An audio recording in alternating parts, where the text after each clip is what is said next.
How's it going, everybody? Welcome back to another episode of the Minecraft Let's Play. So last episode we finished up the exterior of this house. Absolutely love how it looks so far. One of the things we need to work on this episode is the interior, however, and so that'll be the main priority. But before doing that, I was able to do a few things between episodes. I was able to go and get some villagers from one of those really close villages that we had about 100 blocks away or so. Honestly, really easy to move them over. I put them in this tiny little temporary house, and I started breeding them. And while they were breeding and stuff, obviously I started trading with them.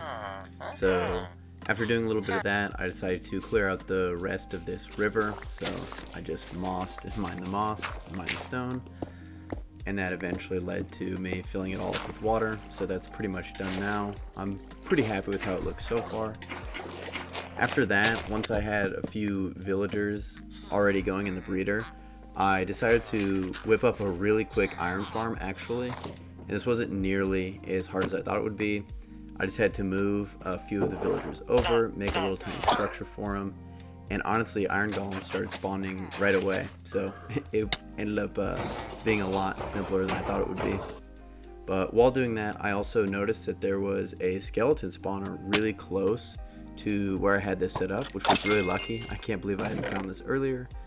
So I started to put together a really simple XP farm and also like a bone and arrow farm. I was hoping to make one that used dogs because I feel like dogs are never used in this game, but that ended up not working out. So that's one of the other things that we're going to work on in this episode. And once that skeleton spawner was set up, I was able to get up to 30 levels, and I used that to enchant a diamond pickaxe, which we actually got Fortune 3, so that's awesome. So we clearly have a lot of things that we need to get done this episode, and I think we should start with the skeleton spawner here. So right now, the skeletons spawn up top, and they're pushed to the middle by water, and they fall about 10 or so blocks to here. It's a super janky setup right now. I was hoping to do something with dogs, but I think what we're gonna want to do is bring them to the middle, and then I want to drop them so that they're half a heart, and then I want to move them and then bring them up, hopefully with like a water column, and then just have them here or somewhere around here up top so they're just one hit.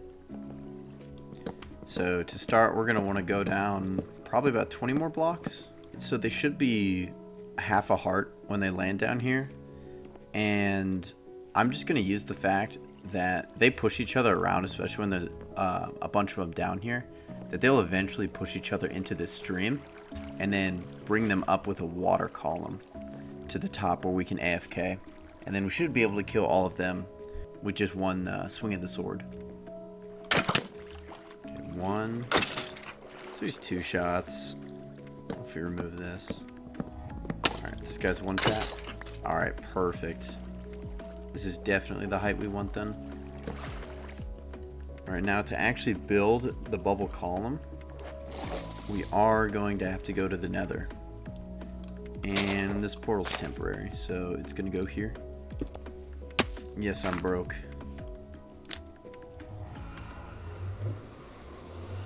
Oh gosh.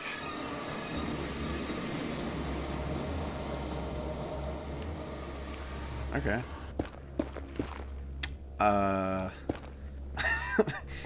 Still haven't found my way out. Oh, well, here's magma blocks. Also useful. Might as well grab them while I'm here. Here we go. One of these. Although I think we actually need the nylium. I think it's more important for growing the trees. Oh, okay, well I found some soul sand. Hopefully we can find some that's a little more convenient though. Oh, okay. Perfect. First try. First try. Alright. That quick trip ended up taking like 25 minutes. Oh. And it gave us a new portal. Well, there's the house. Oh, and there's the shipwreck that we got the moss. Well, put us out here, so we might as well go and get a little bit of seaweed.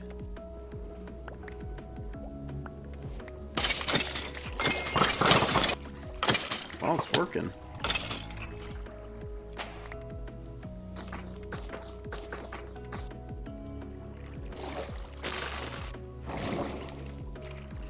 Oh, and these are our first couple guys. Oh, perfect. Look at that. Hope this doesn't kill me. It did. Perfect. Oh, some of my stuff made it up here. So as I was expertly showing, so we fall down, we get pushed by our buddies, we come over here, pushed by our buddies again, we come up, still half a heart, and we drop here. So obviously it's ugly right now. We will prettify it sometime in the future though. For now I just want to get all my gear up to level 30 enchantments. Alright, I cleaned this up just a little bit so it's not so ugly to look at. I also connected a hopper so we get all the items easily.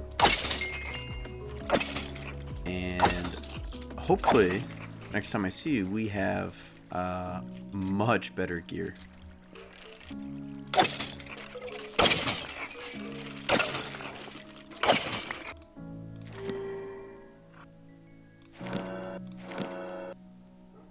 Oof, that is pretty bad. I'm realizing pretty much immediately that we are going to need mending. So cue the grind.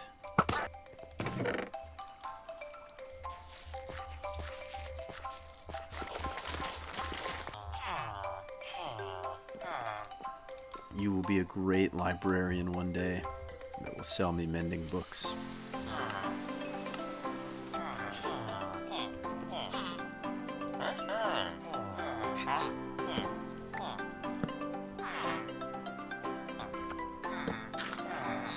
Yes. Oh, finally. Oh, I have exactly 22 emeralds. That feels so nice. Holy. I'm getting really tired of just farming normally, bone mealing, like my crops on the ground, so we're gonna make a really fast farm.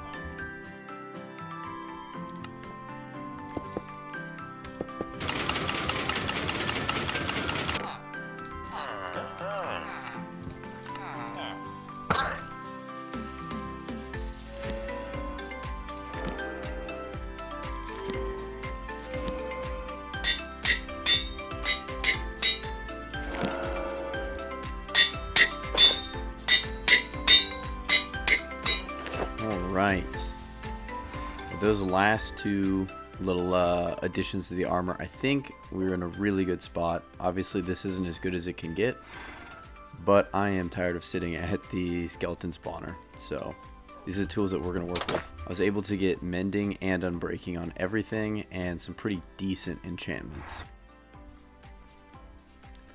I'm noticing that like trading with these villagers is extremely useful, but I absolutely hate sitting over here and just holding right click and spending all my bone meal to get crops so that we can trade with these guys.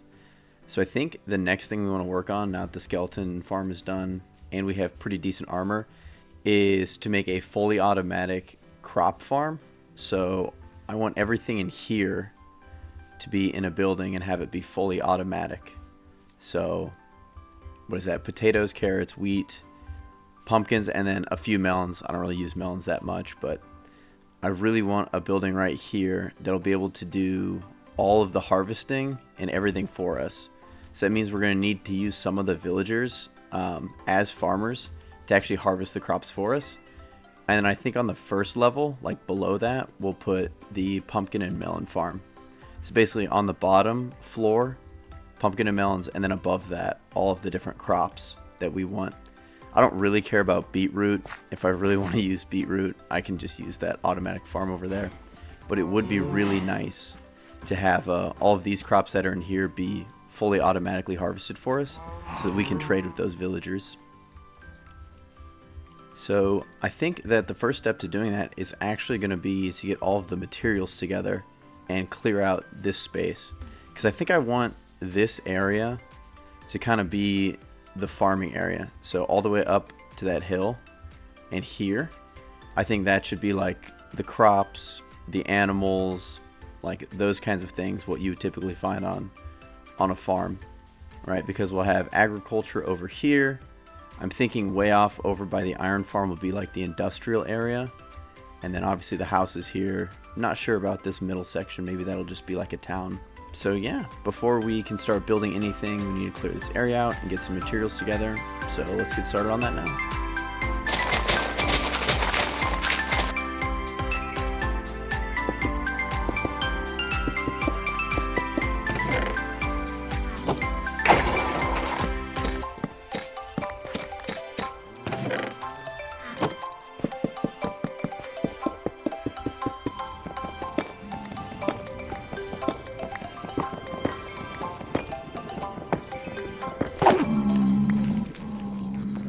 Oh, why do you have to stay in there?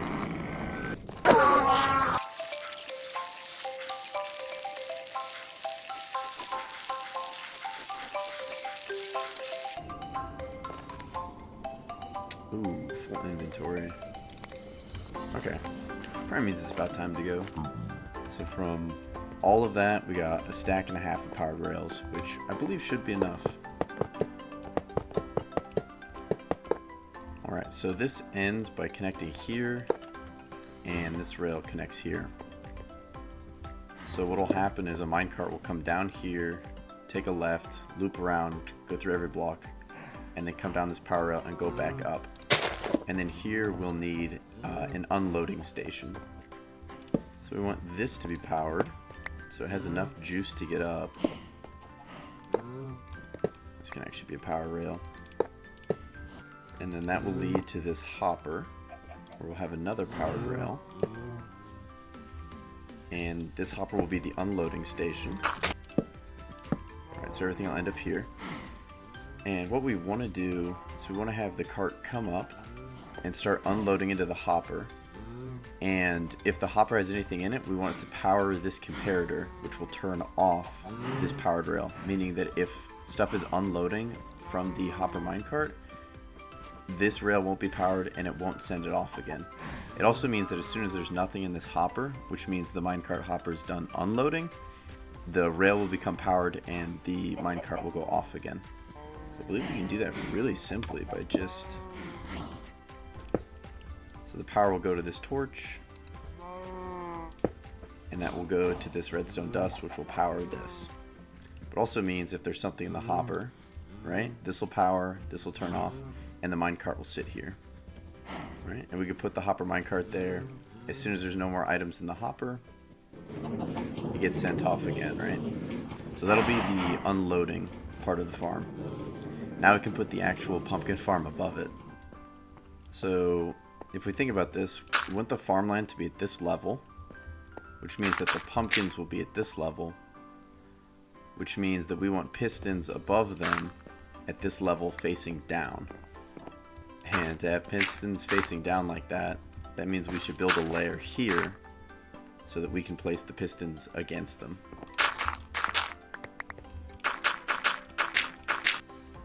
So now, in a zigzag pattern, we can start placing the pistons like this. Now we're out of pistons. I can't believe it, but the thing we're missing is cobblestone. So I'm actually going to go mine for some cobblestone. Just another quick little detour, I guess.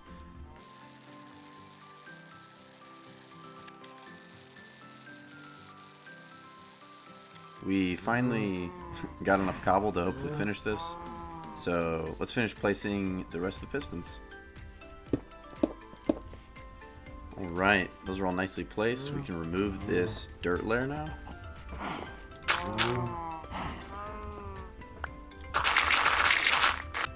And with all this dirt, we can now place the layer that the pumpkins will be on.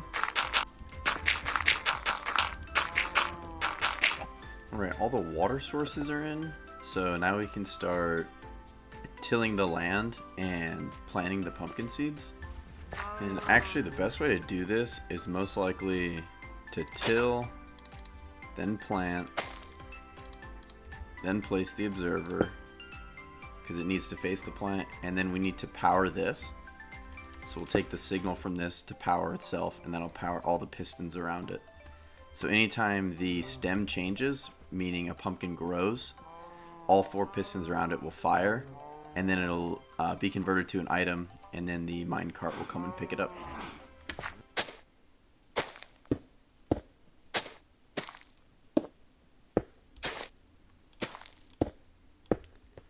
Alright, this is finally done. I'm like completely out of redstone, so I actually had to go strip mine a little bit, so I got some random resources in my inventory. But this is going to be the first layer. So this is the pumpkin layer. As we can see, these will grow, the observers will see them, the pistons will push them down. And this is just the first layer. I now want to put all the crop farms on top of it, and I want it to be a little bit bigger, so we can get full fields for at least wheat, carrots, and potatoes. So the first step to do that is actually going to be putting a layer of dirt over all of this, one layer up, and that'll actually be what the crops grow on. Oh, look at that. These are the first pumpkins that have been harvested. Already going, that's awesome. This is all nicely filled in. So these will be the 3 plots. So basically we'll have villagers up in this area harvesting crops, and they'll throw them to other villagers that are going to be over here basically. And we'll have hoppers and hopper minecarts to pick them up and carry them over to the collection area.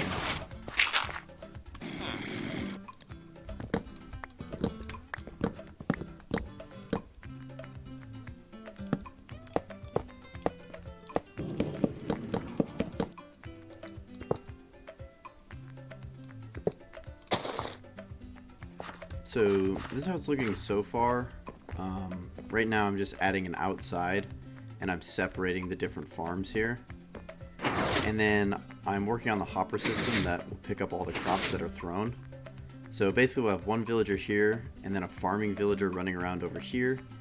And he will fill up his inventory, and he'll try and throw it to this guy, and we want to intercept all the crops that he tries to throw.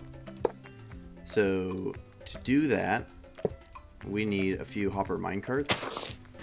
And probably the easiest way to do that is by stacking one here with the rail and then dropping the other on top of it. And then we don't want the villagers to nudge this, so we can put a trapdoor right here. And the trapdoor makes it so that the villagers cannot walk through the hopper minecart because they're too tall. So the hitbox is too big, and they will get stuck basically in this 1x1 and on the other side in the farm area. Now we have the very fun task of moving about 6 of those guys.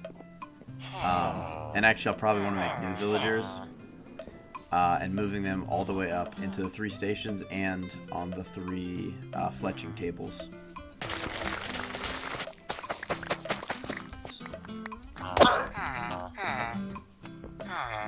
Oh, and there he is.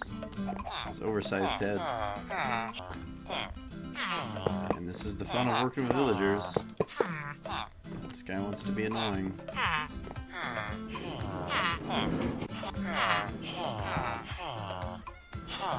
Dude, why? Why on the rail? Alright, that's one.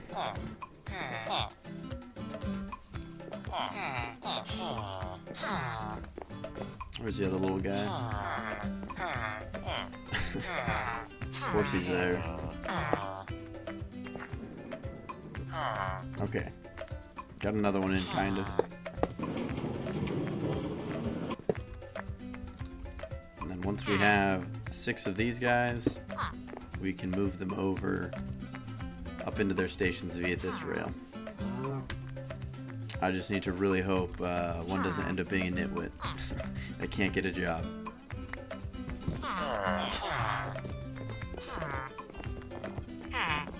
Oh, this one's eager. Perfect.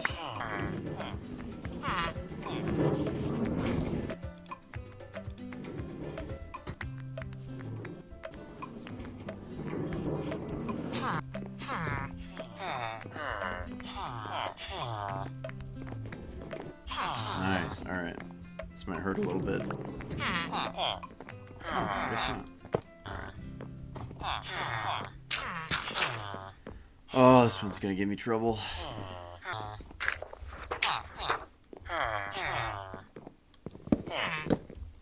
Wow, this dude is the worst. No.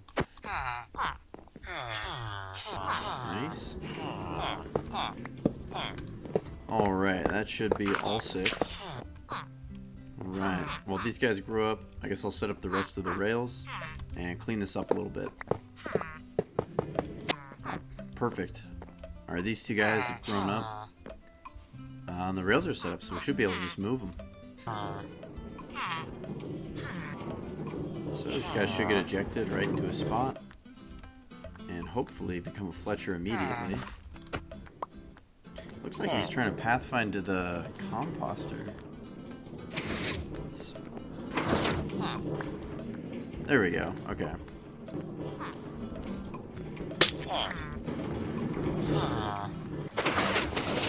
While we wait for those guys to grow up, I'm going to start getting their fields ready.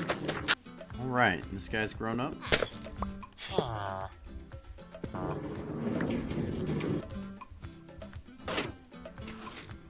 Oh, there we go. Okay. He's finally a Fletcher. Now we just need to move the farmers in. Alright, perfect. He's a farmer. And I will give him some carrots to start.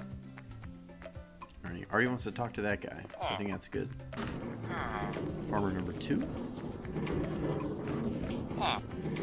And finally, farmer 3. What? How did he become a Fletcher? Did that guy lose his job? Oh, and he's giving me this stupid smirk. Oh, these guys are annoying. I might be able to get him to switch places.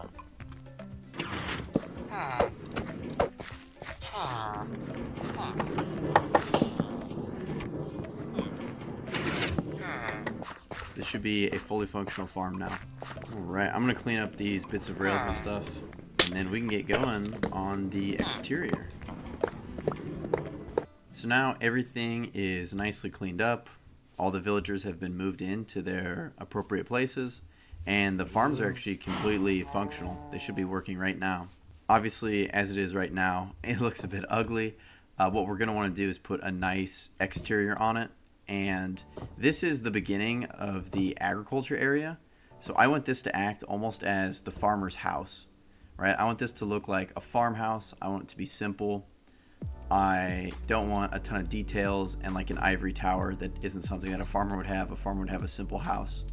And then once we have this built and it looks like a house, we'll have a nice looking farm that'll give us lots of crops to trade with those guys. And then we can expand the agriculture area going to the right here. But this will just be the first basically building. That'll be the farmhouse. That'll be the start of the agricultural area. So yeah, that's pretty much it. Let's get right into it.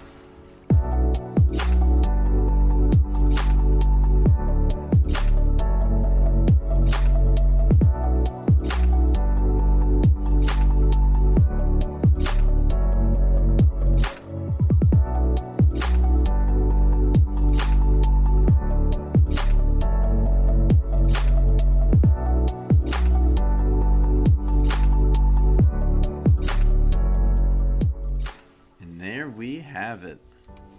So it came out pretty nice. I really like how it looks. I love how it fits into this part of the coast.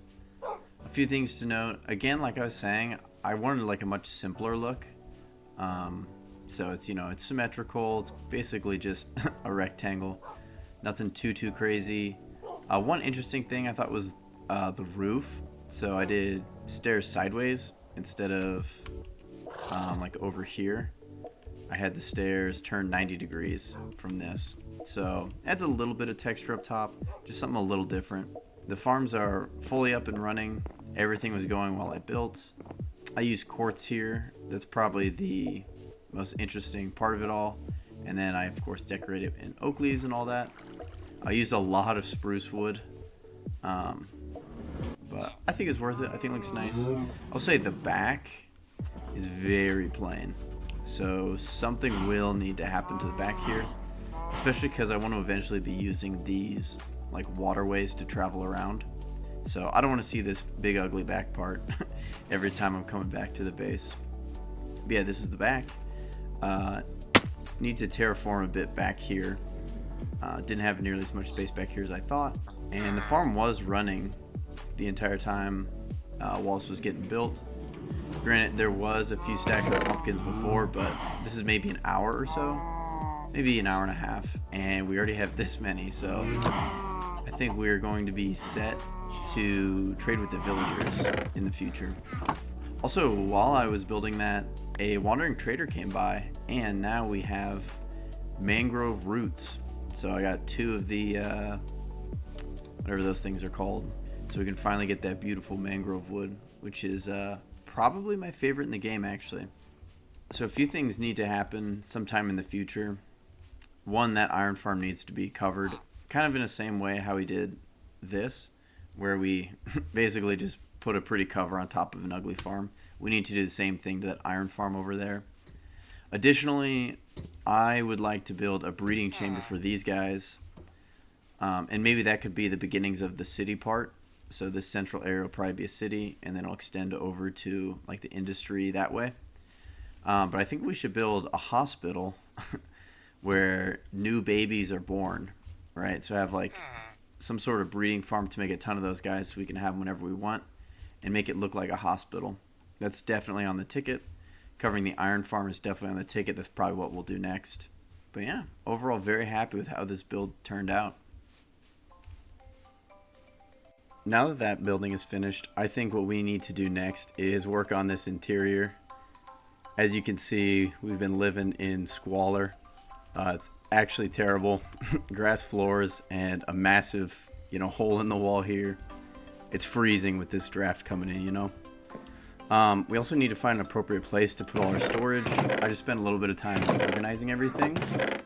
But I think what we need to do is actually finish this interior so everything has a proper place. The first step in actually getting this place complete is going to be to get the resources together. And something I want to do is go to the lush cave. We found one last episode. I don't know if I showed it, but it's in the jungle biome really close. And once we're there, we're going to want to get different things like the amethyst blocks. I think those are cool. I want to get the little crystals. I would love to get a spore blossom so we could put it in here and get the particles. So before we go and do that, we should enchant this pickaxe. I already looked at it, and we're going to get Silk Touch, and that is a perfect pick. I actually might combine these two. Yeah, I think that's worth it. Alright, let's get going. While we're out here, we might as well get the beehives. We got Silk Touch now. Perfect. Yoink. Thank you. Ooh, parrot. Should have brought some seeds. Right, how about 4? Nice. We got a parrot.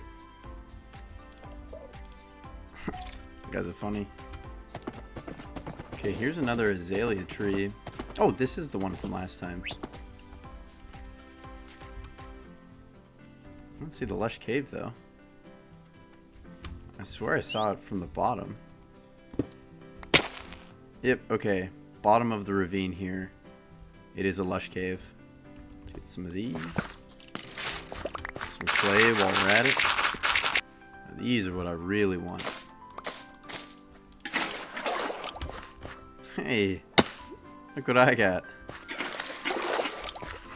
Got an axolotl. These things are cool. We'll bring it back. I'm not sure if you can see it, but there is a geode here, so I'm gonna dig that whole thing out.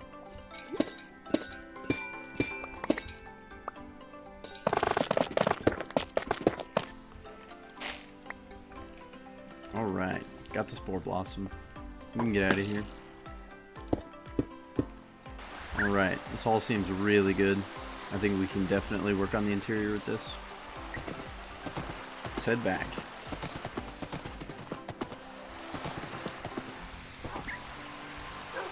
Alright, we are safely back. Everything we need. So let's get going on the inside. We are going to be using some crazy colors, so bear with me.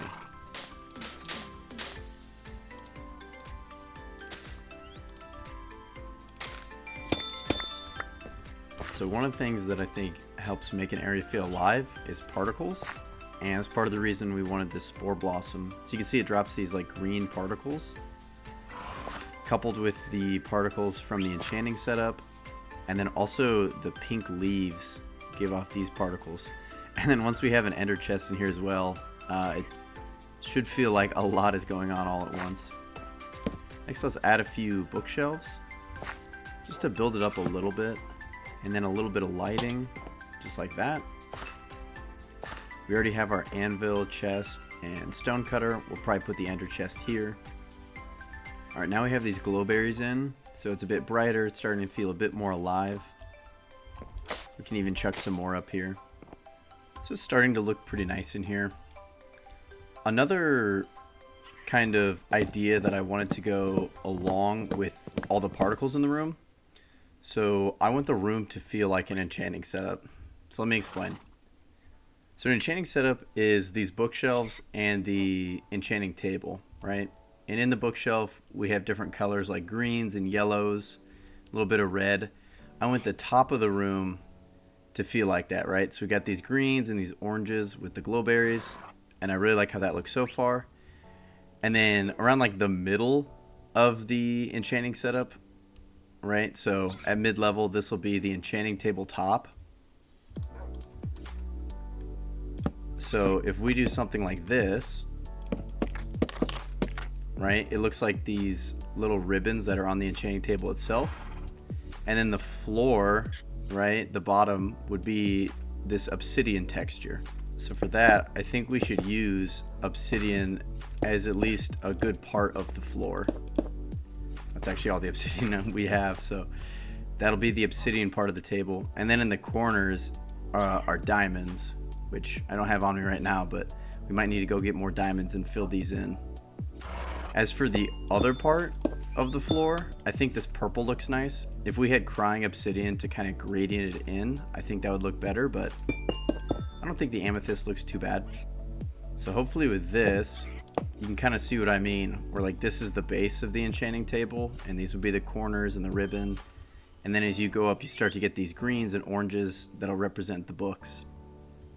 Unfortunately, we are going to have to go get more diamond blocks, but you can really start to get a feel for what we want in here. And I think it's a really nice start. And I love how these sound. I think it adds a really nice atmosphere. It makes it feel like mythical or like a fantasy feel.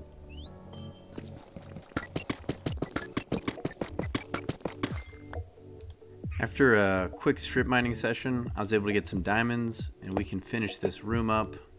All the diamond blocks are in. I also added these little tiny amethyst crystals that we got from the geode, so I think that's looking really nice. I think that this enchanting room is pretty much completely set up. I'm happy with how it looks. But unfortunately, we're pretty much out of time for today. This took way longer than I thought, especially, you know, the grind for the mending and all of that. That is pretty much going to be it for today. Unfortunately, we did get a ton done though. Started so many days ago, I almost forgot. We made an iron farm. We finished up the skeleton farm. We got all our gear up to a really good point. All of it has mending and unbreaking, and it's at least a pretty decent enchantment. We got the mending and unbreaking villagers. We got the crop farm set up and nice and pertified, which will let us trade with these guys a ton. And then finally, we finished up the enchanting room.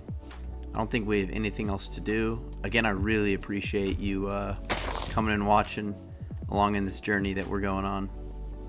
But yeah, that's pretty much all I got. Thanks. See ya.